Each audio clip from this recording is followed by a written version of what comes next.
Kumusta po sa lahat po ng mga Taurus, Divine Universe, Strength, Wheel of Fortune, Divine Beings, pahingi po kami ng mga mensahe. Pahingi po kami ng mensahe para po sa mga Taurus.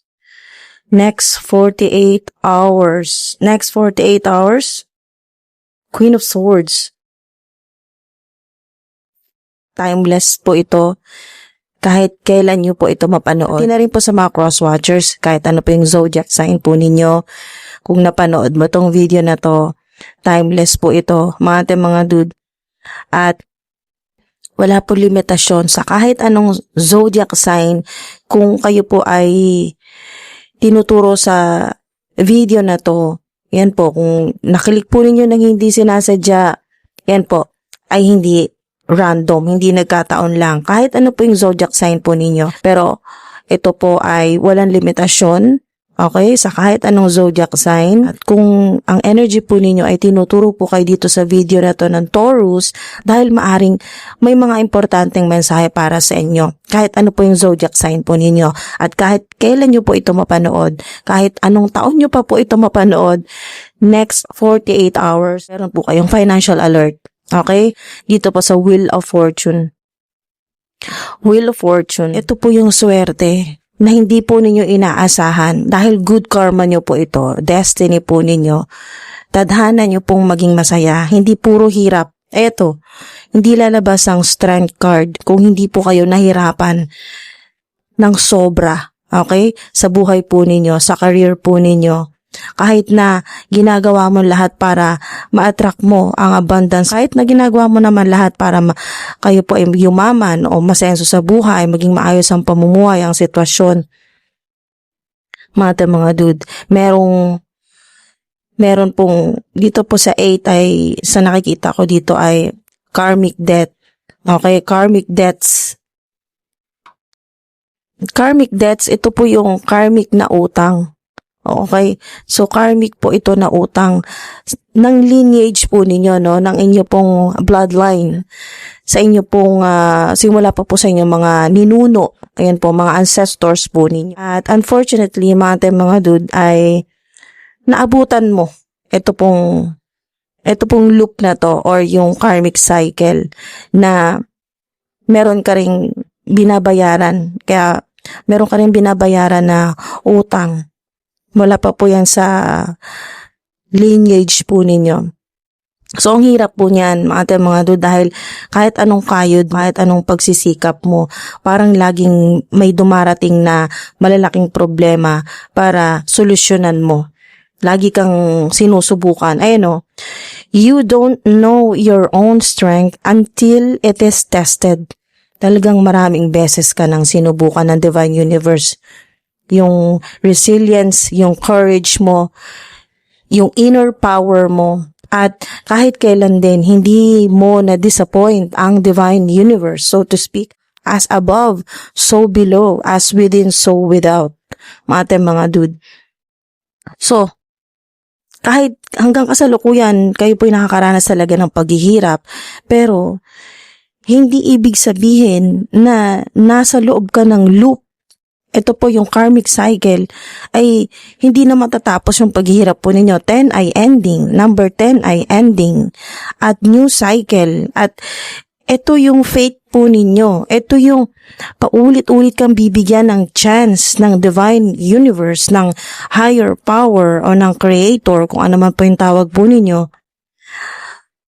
Para po matanggap mo yung good karma mo. Dahil sa nakikita ko dito, kayo po ay generational breaker.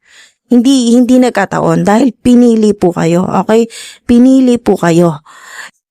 Ilang milyong taon o ilang dekada na hinintay ka ng mga ancestors mo na lumabas sa mundo para matulungan sila dahil hindi nila natapos kung ano man yung malaking mission nila dito sa planet Earth, hindi nila natapos at ikaw yung isa sa mga hindi mo man alam, okay, sa kasalukuyan, isa ka sa mga pinili, Okay, pinili ng mga ancestors. Mula pa po yan sa lineage or bloodline po ninyo na pasanin yung ganito pong napakahirap na obligasyon o misyon.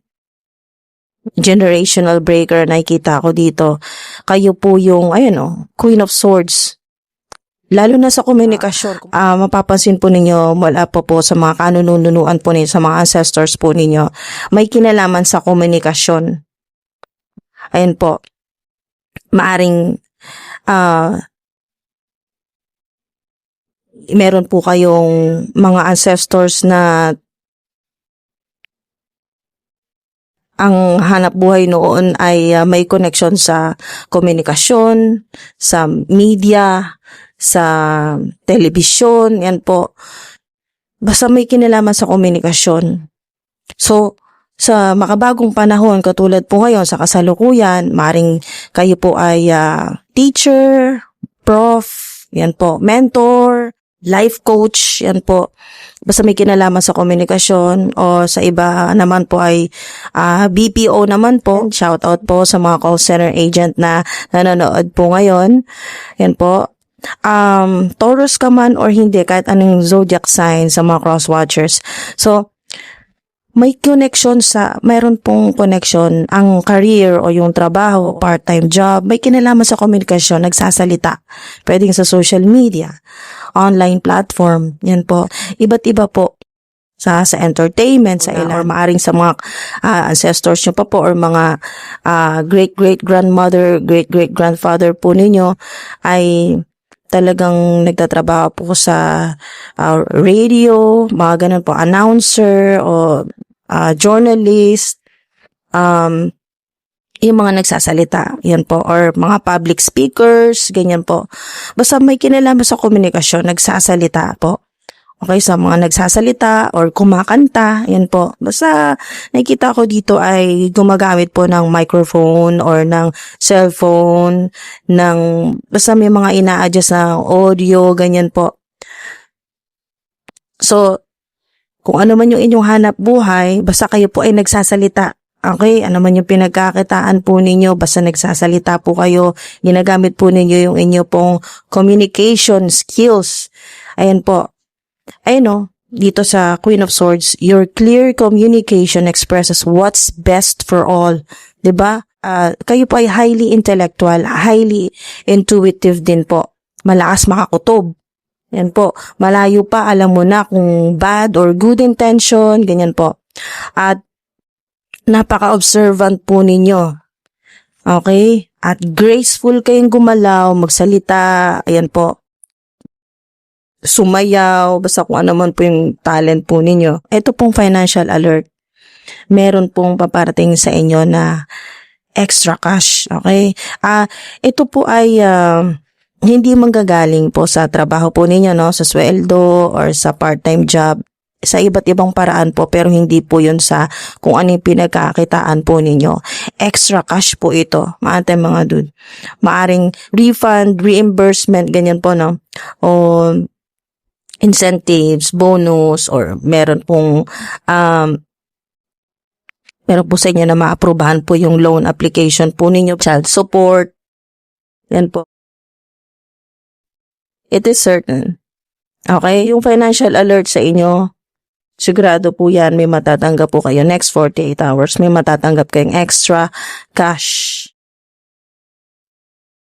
Consider it an opportunity.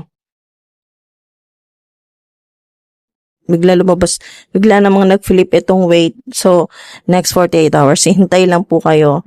Meron talagang darating sa inyo na extra cash, pera.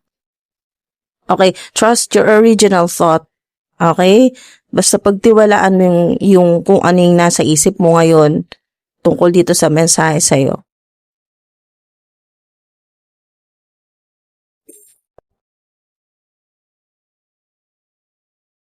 Taurus, next 48 hours, divine highest white light.